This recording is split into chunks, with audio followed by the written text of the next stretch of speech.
Over here, I'm just showing Fusion 360. So this is the software that our team uses for CAD. So I just want to introduce this software a bit so that in case you are familiar with CAD, but you haven't used Fusion 360 yourself, you'll still be able to follow along with whatever we're doing here. So over here, you have sort of this whole workspace. It is divided, so you have solid, surface, sheet metal, and tools. This is just sort of a layout thing, whereas the tools are more or less the same. You have your traditional extrude and revolve, and you can create sketches, and that opens up the sketch workspace. So these are a couple of things that are very similar with Fusion 360. However, there are some other features which we do end up using, which are quite different. So for instance, you have 3D sketch, where you can basically make your sketches in 3D. So for instance, over here, I can make it go along this axis and then along here, and then up as down as well, like this, which would not be possible in most other softwares. But one of the main reasons we use Fusion 360 is because it's a cloud-based CAD software. So what that means is that you actually have this data panel over here. And let's say, for instance, if I'm working on this, once I finish working on this, anyone in the team can just open this up and start editing it. So this just becomes very useful because otherwise with robotics, what happens is that you either design an entire mechanism or you don't design anything. There's nothing really in between to do, which makes it very hard to sort of get into the field, which is why we prefer an approach like this. So yeah, I think that is sort of the basics of the software. I think right now I'd like to talk about what this robot is and why we made it. So as part of the first robotics competition, a lot of teams host these things called off-season events. So an off-season event is basically where they create their own challenge, like an FRC level challenge, but it isn't made by first.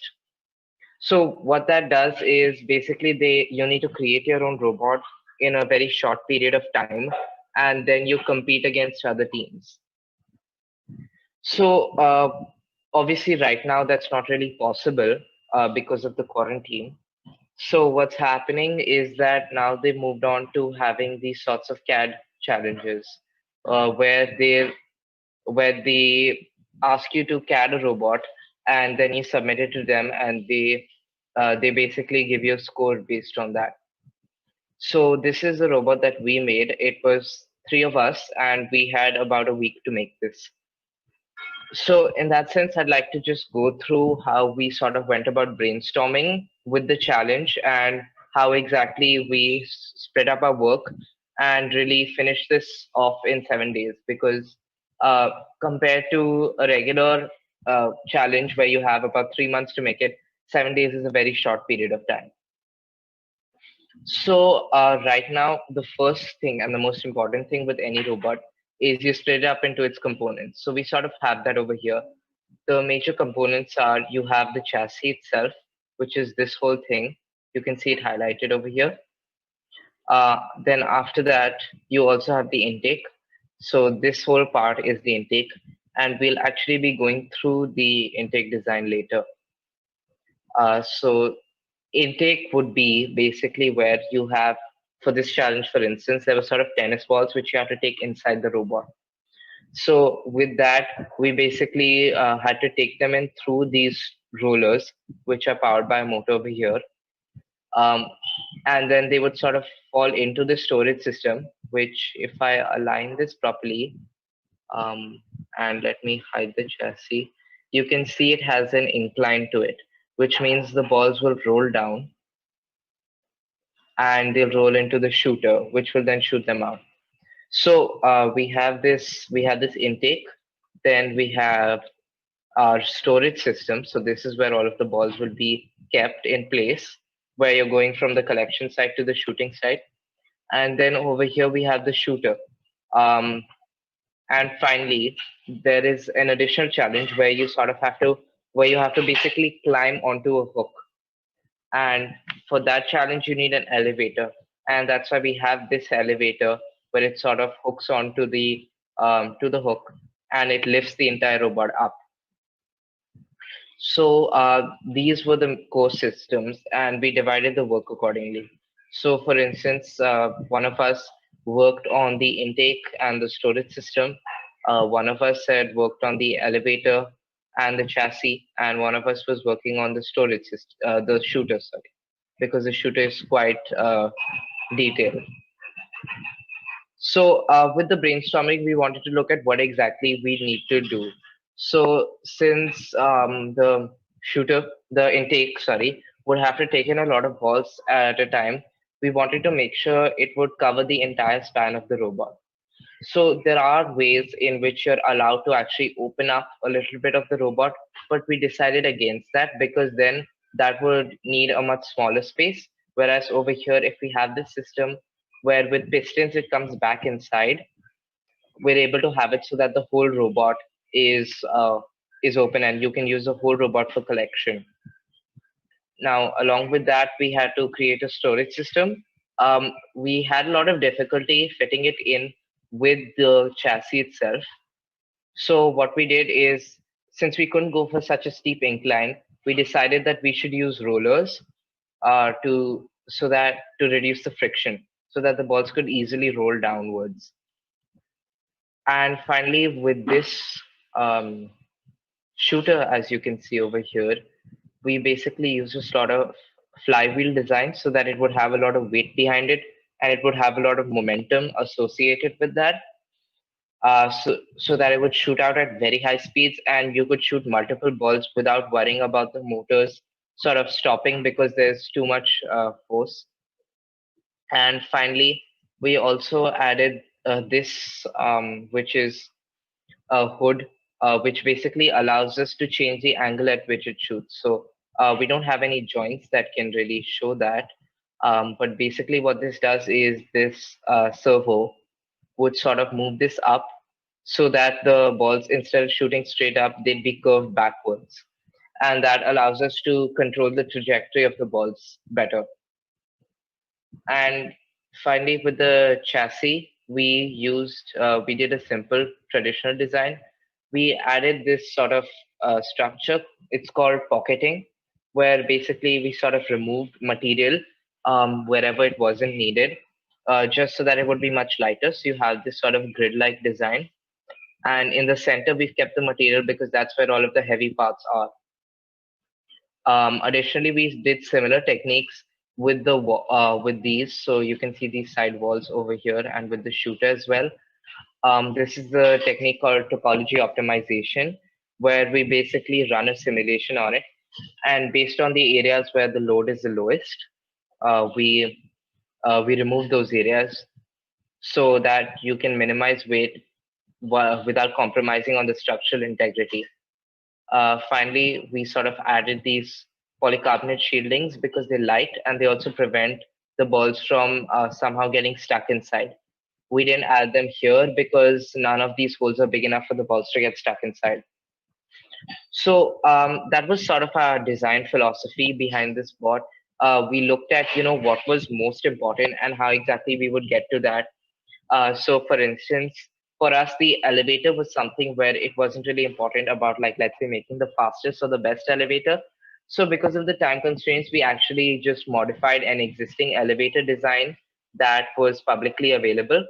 And we did the same thing with the chassis. So we really mostly focused on the shooter and the intake because those were what would really define our robot in the contest. So yeah, so we worked on these structures. It was quite a bit of a crunch, but we were able to finish it in time and send the design. So that's sort of the whole process which we went through as a team. Since we had three of us, it was each person was doing about two mechanisms, and we needed one person to work on all of the supports and sort of polishing the design. So yeah, so that's sort of how we go about the brainstorming process. I think now I'd like to go through the design aspect of it. So this is sort of how you have an idea. Okay, like let's say we want X, Y, Z in a robot, but this is sort of about like how you exactly transfer it to the CAD, because that's something we used to have a lot of difficulty with, especially when we were starting. We could never really transfer these ideas into a technical CAD. So this is the intake system which we've created, and you can see it over here. Um, so this is sort of what we made, and I'll go through the whole process of how we made it, and I'll actually make it myself from scratch. So yeah, so just I'll be constantly referencing this design just to make the process a bit faster, but you can see it will end up looking like this. So first things first, you need to start with a sketch, of course. Now we basically just need two circles. I seem to be on a 3D sketch, so I'll just change that. So we start with two circles, which I'll just create here, center diameter circles. One can be at the origin, the other one needs to be offset ways away. So since it's like this, let me just again reference this top design. So you can see, so this will be this bottom one, and this will be the top one. So you can see they are actually of two different sizes, and since we're using commercial parts, I know that this one is about ½ inch. Interestingly, in Fusion 360, you can't just write ½ inch, you have to write half times 1 inch. And this one is 3/4 by 1 inch. And now I'd sort of move these apart, and they were a fixed distance apart. And this distance was, I think, 3.25 inches. No, not 3 inches, it was just 3 inches. Right. So now you have these two shapes. It's still not fully defined because we actually need to define an angle between them. So for that, I'll just need to create a line between the two of them and sort of a horizontal line here. I'll make these both construction lines. And now I can easily define this angle. So we wanted it to be neutral, so we would angle it at 45 degrees. And let me just make this horizontal vertical so that it's fully defined. So now you can see the sketch is completely black, which means it's fully defined.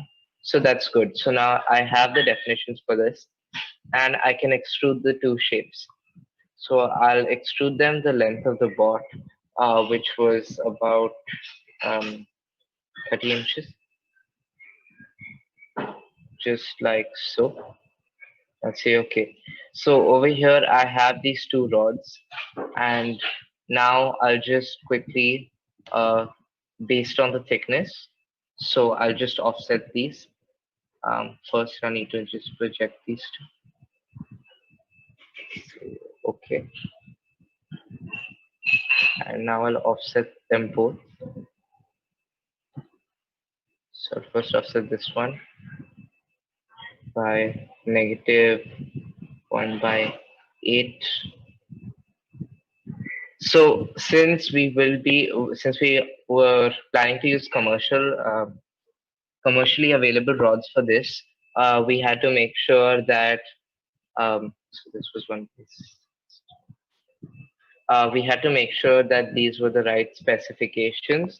So we had to check online, and based on that, we sort of carried them ourselves because it's quite a simple design, and it's actually more of a hassle to sort of find it online. So we've made it like this, like so.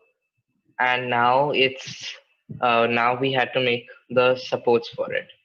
So with the design for the supports, let me actually do it here. We first of all had to project both of these. So with the supports, if you look over here, you'll see there was actually a lot of, when we had to make these, there was a lot of trial error with the dimensions involved, but the core concept remained the same. So what we had done is that we'd had line connecting these two. keep in mind that the line would be tangent to both of them. So we'd first of all, we tried if there was some way if I could apply the tangency constraint here, here,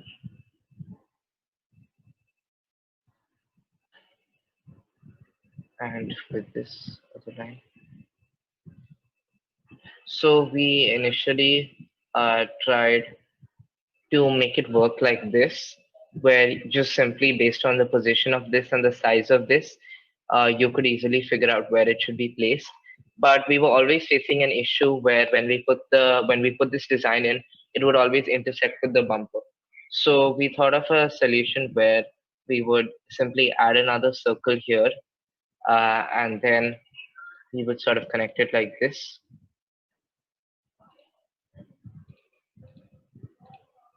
By tangency again. So this design was far more successful, and we tried to apply it, and we did have some success with this. But the main issue was that this actually needed to be really big um, for it to work, which just made this a design that would be structurally unstable. So then what we actually did is we added a third circle over here, where then we finally were able to make it work effectively with this. And let me just apply the tangency constraint. So yeah, I'll sort of adjust the size of this. I'll fix it in place. And then I can move these around. And then we sort of ended up with a design like this, which is something we were happy with and something which could sort of pivot easily. So yeah. So wait, this actually ended up going a bit lower. Let me unfix this. So yeah, with this, it's a lot of adjustment. And the main point with this structure is that a lot of it ended up basically being quite a bit of trial and error. So it's just about being able to do that, being able to sort of start with a design and then work on it just to make it better. And now once we had this, we could basically just extrude this out slightly. Three, yeah, it was about -3 mm, like this.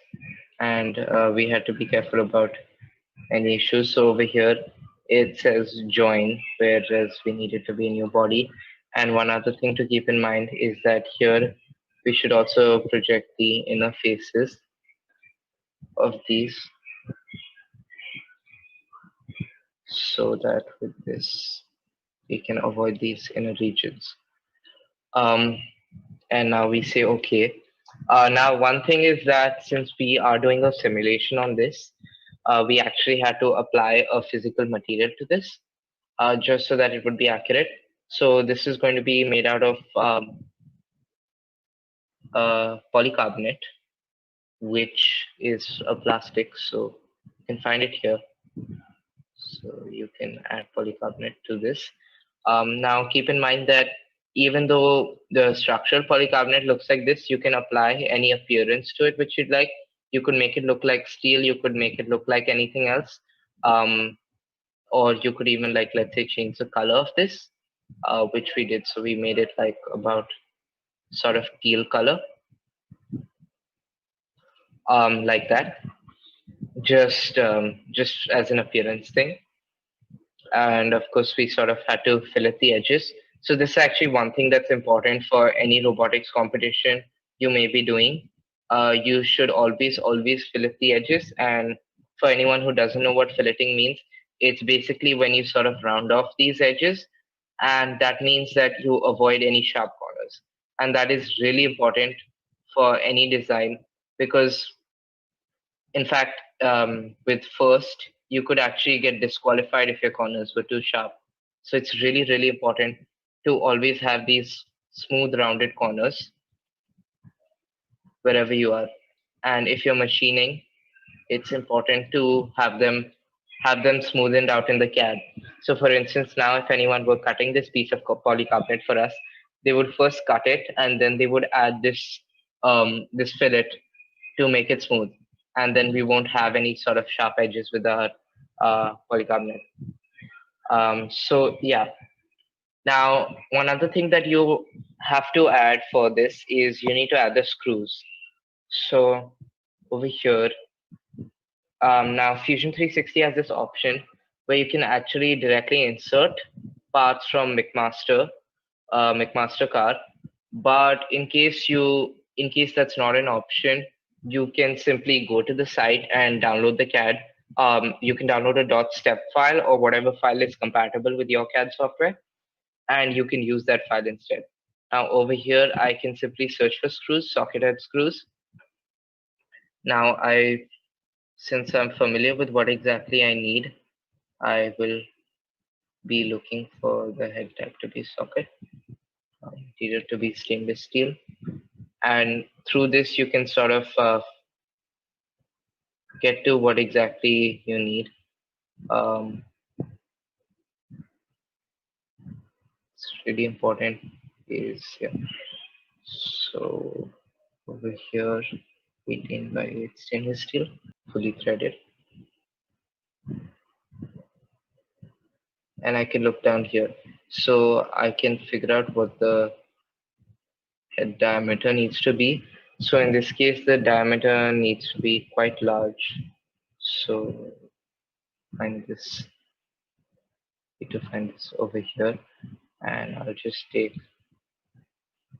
take 3/4 inch. And over here, so for instance, this one suits me well. So I'll go here, I'll go into product detail, CAD. I'll go into 3D step and I'll click save. Now I'll rotate this accordingly and I'll place it somewhat close to where I need it. And now what I'll do is I'll actually create a joint between these two. Let me capture the position. What I'll do is I'll select not here. So I'll be very careful to select the central part of this. And I'll do the same thing over here. So I'll click here and I'll select the central part. And you can see like that, the screw fits in perfectly. And I can say, okay. So just like this, I have a screw over here. And I can do the same thing for this one. So I would actually insert another screw. So I'll need to find that as well. In this case, this will need to be considerably smaller in size. So the threading would likely have to be 3 by 8, which is a very common thread. And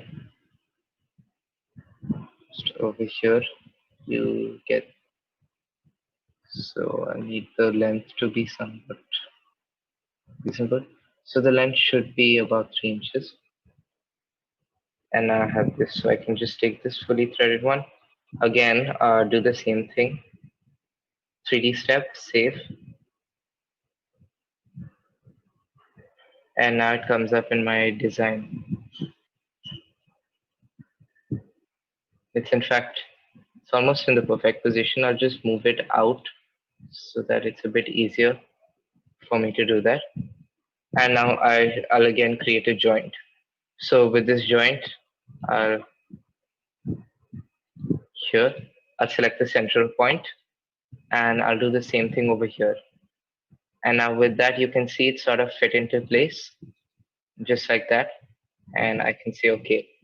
So now I can mirror this whole thing onto the other side. In fact, mirror might be a bit annoying because I don't have a plane over there. So what I can do is I can actually construct a mid plane, which becomes quite simple if I hide this body. So it's body 3, I can just hide it. I'll select this side and then I'll select this side. And it automatically creates a plane in the middle. So I can say, okay, let me show the body again. And yeah, and then I can do a mirror. So pattern type will be bodies. I just need to select this object and I'll mirror it across here.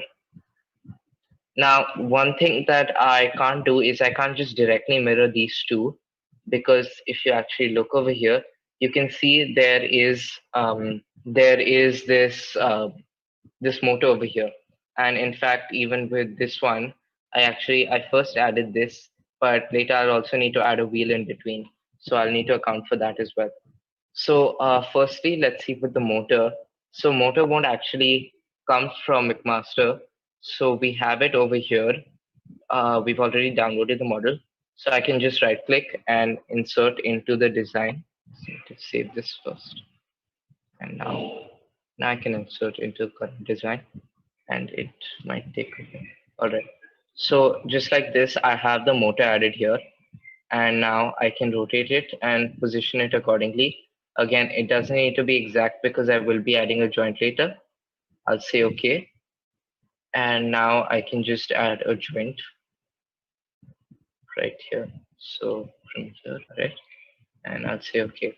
So over here, one thing is that even though the motor should be one part, it actually doesn't have any joints. So what we can do is we can move back in the timeline to when the motor was like this. You can actually right click the motor here, and you can just create a rigid group. And what a rigid group does is, once it comes,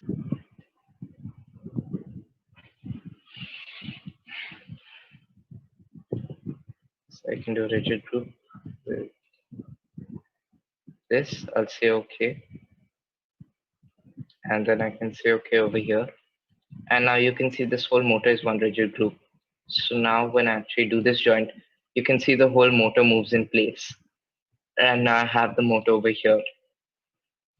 So yeah, now finally, I just need to add the wheels to this. So what I can actually do is I can go back here, move back in the timeline to just after this was there. So yeah, before this joint was made, I can actually go back into McMaster and actually add a wheel. So I'll be searching for a wheel. I'll look for a lightweight wheel. And with the diameter, I'm actually looking for the smallest wheel they have. So that'll be a 3-inch wheel, and there's only one of those.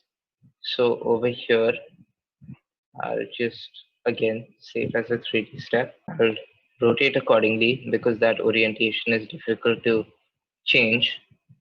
And then I'll say OK. And now what I can do is I can first create a joint between this wheel and right here. And then I can move up the timeline, and I can actually edit this. So what I can edit is I can deselect component 2, and component 2 can actually be this wheel, so yeah, so I can move this sort of back like this, just so that it is well aligned with the wheel, and I'll say OK. And you can see just like this, the wheel has also been transferred over. And now I'll just simply need to mirror these to the other side. So then over here, I can create a mirror. And with this mirror, I'll instead do component system, because these both are any imported parts become components automatically.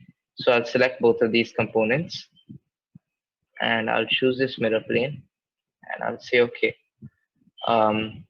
So yeah, so now just like this, I have these two wheels over here. I also have this over here and with the motors. So a couple of things which I can also now look at editing. So this is sort of mimicking the process of when it happened.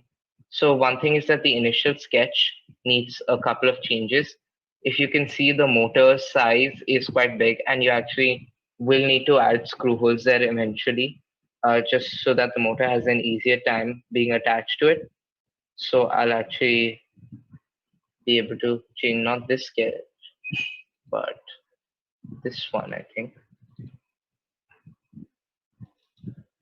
Right. So this sketch, instead of just having it like this, which it's easier to just delete the line, I can offset it. So I can offset this by about 10 millimeters. I'll say okay. And then I can offset this one by 5 mm. And then I can just make these lines again, making sure it's tangent. And then now that you finish the sketch, certain things you'll need to update or even remove entirely. So, okay, so with this, the issue was with the extrude. So you can see hasn't selected this part or this part. So yeah, now that they've selected, you can say okay. You can then update the fillet. You may have to just go back and redo the fillet entirely. So you can delete this and fillet this whole thing by 1 mm. And now you can sort of update these as they go on. So for instance, over here it says as a missing reference. You can just do that. So yellow arrows are something which you can ignore, but it's not recommended. So with these, like in these cases, it doesn't really change much, but it just helps to have that. And just like that, you have this CAD, which is what you can see over here. So finally, with this, it's obviously colored as well. But one key difference with this one is that you sort of have these cutout shapes. So how that works is if I actually go into the simulation workspace, you can see what we've done is we've actually set up a study with these sort of load cases. And actually now, because we've updated the design after that, it's out of date. But we've basically added these load cases, which helped us determine where exactly the structure had the least load. And based on that, we cut out material. Sorry, that's wrong. So yeah, and with that, we basically created this design, which was then attached onto the ball. So yeah, I hope that was helpful, and I think now we have about 15 minutes for questions. I think that's okay.